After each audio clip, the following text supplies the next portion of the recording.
Hey you guys, it's Teresa and welcome back to my channel. Today's video is going to be my June wrap-up. I did also post my Queer Lit Readathon wrap-up, so if you haven't seen that, I will link that down below. But essentially this month I have read a total of 1, 2, 3, 4, 5, 6, 7, 8, 9, 10 books, and that is including the Queer Lit Readathon wrap-up. So without those books, I have I think like 5, 6ish books that I read this, 6 books that I read on top of that. So let's just kind of get into it. And since I seem to have lined up all of my books in reverse order, we're going to go that way. So yeah, let's just get into it. One of the books I read in June was Norse Mythology by Neil Gaiman. This was definitely a book that I've had on my shelf for a hot minute, but somehow I just keep forgetting it's there because I have a stack of books like directly in front of this, like where it is on the shelf. If you guys don't know, this is Neil Gaiman's kind of imagining or telling of the Norse myths. I think it's like the baseline Norse mythology that kind of involve the inception of Asgard all the way to its to Ragnarok. I gave this a 5 out of 5 stars. I highly enjoyed Neil Gaiman's kind of take on mythology. I find that when I read mythology books, they're heavily abbreviated and lose out a lot of the important information that you can learn from a mythology and see what kind of formed it to this like particular culture, as well as it loses a storyteller element because of it, and I think that it's just kind of a shame, and it seems more like a textbook when I try to read mythology books, but this did not happen with Neil Gaiman. He somehow managed to blend original concepts of the stories and the myths, as well as including his own storyteller element and making it very fun and retaining that kind of oral vibe you can get with most mythology that you should be able to get. So honestly, highly recommend, and I think that Neil Gaiman needs to write more mythology books, or everyone just needs to step up their game and stop writing it like a freaking textbook, because literally I just like reading it as a textbook is just a problem, because there are so many other things that you can learn from mythology, and it's like most of them's all oral history anyway, so writing it like a story is better, but it's all like abbreviated and not very nice, and just be like Neil Gaiman.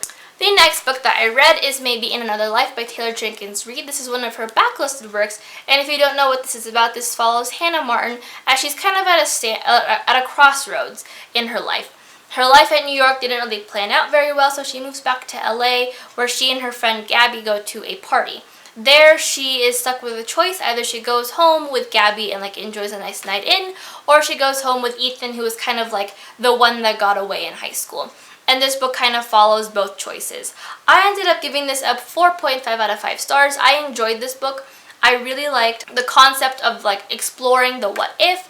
I liked seeing the different narrative styles and seeing where her life kind of plans out, as well as like the same consistencies that happen in like her friend's life and her life, as like even though she chose a completely different way, kind of reiterating the thing like if it was meant to happen, it'll happen. What kind of dinged me was that how it was framed, I guess. I expected the book to say like if she chose like going home with Ethan, it'll explain Ethan's like that journey from beginning to end, slash if she went home with Gabby, it'll explain that from beginning to end.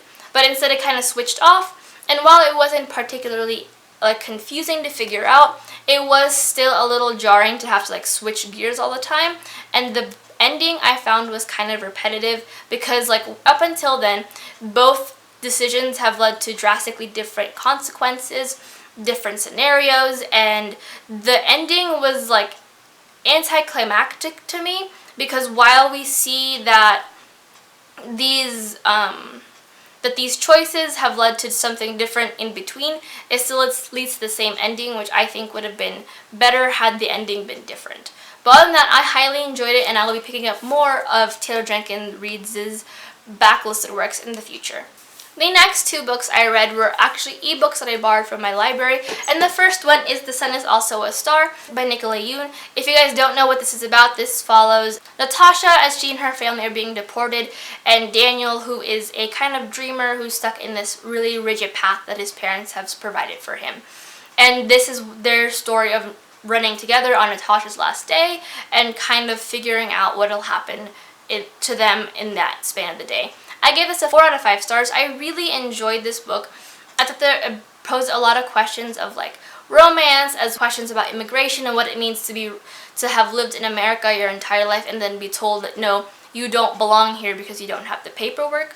I think that it did a really great job of exploring like immigration and familial ties and seeing like where family kind of goes, or like how family fans out in terms of like them, like your parents trying to make sure you have the best life, but also realizing that you can't conform to their expectations of what a best life looks for you. I also really enjoyed the concept of destiny and how like if it is meant to happen, it'll happen no matter what happens in life.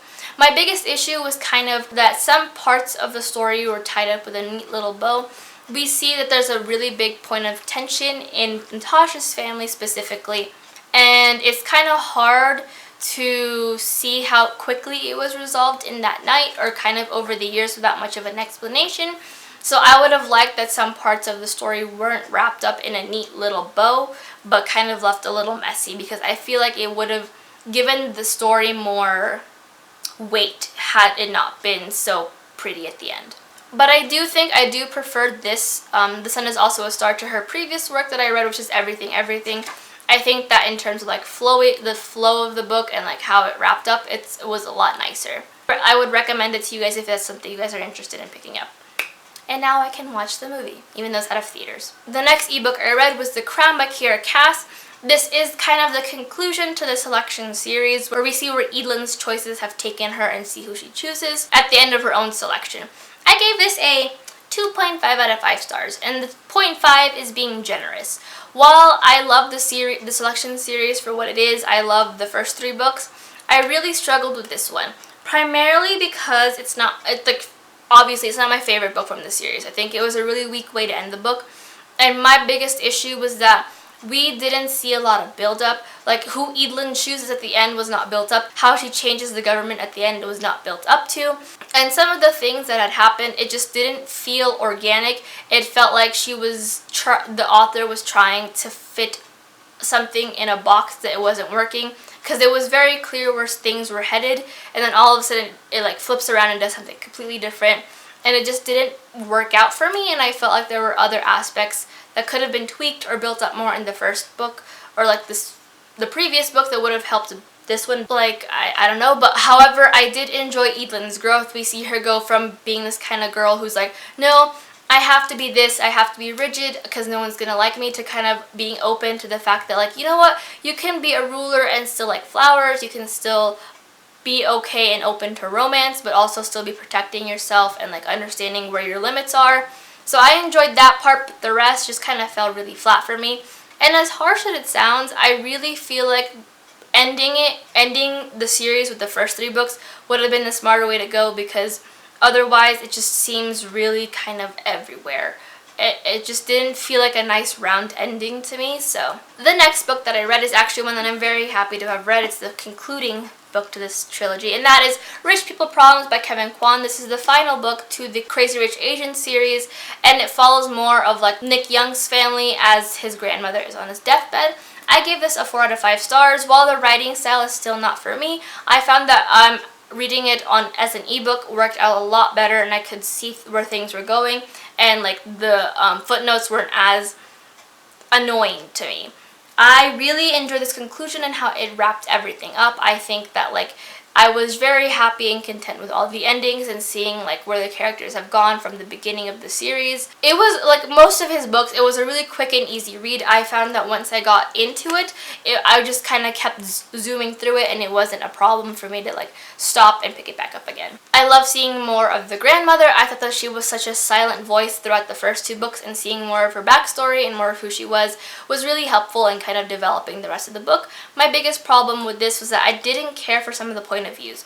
I thought that while some of the point of views were very important in the second book, the third book, which featured more of like the Young family and like that lineage, not so much. But I still highly recommend the series, and I'm so happy that it ended the way that it did. The last book that I read is actually one that is a debut, and that is Again But Better by Christine Riccio.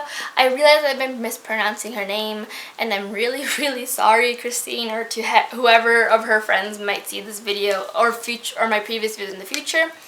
But it's Riccio and not Riccio. It's fine. I can't pronounce anything, and no one told me how to pronounce her name. But this essentially follows Shane, who is trying to redo her college career essentially. She has done everything by the book, but it still isn't enough. And so she goes to London to study abroad.